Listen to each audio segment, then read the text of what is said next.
السلام علیکم ناظرین، آج ہم یہ سیکھیں گے کہ اسلام 360 میں آیت کو کیسے ریپیٹ کر سکتے ہیں، یعنی کس طرح دہرا سکتے ہیں۔ جب آپ اپنی اپلیکیشن کو اوپن کریں گے تو آپ کے پاس یہ اسکرین آ جائے گی۔ اس پہ نیچے لیفٹ کارنر پہ دیکھیے چھوٹا سا لکھا ہوا ہے قرآن، اس پہ کلک کریں، القرآن کریم کے آپشن پہ کلک کریں۔ اب ہم اس میں کوئی بھی سورہ سلیکٹ کر لیتے ہیں۔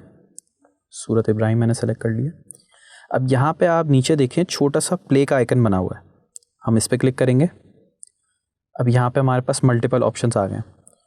اب پہلا آپشن کہتا ہے اسٹارٹ فرام، یعنی آپ کہاں سے پلے کرنا چاہتے ہیں۔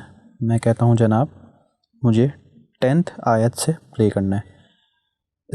اینڈ ایٹ، یعنی کہاں تک پلے کرنا ہے، تو میں یہاں سے کہتا ہوں کہ مجھے 20 تک پلے کرنا ہے، یعنی میرے پاس 10ویں آیت سے 20 آیت تک چلنا شروع ہو جائے گی۔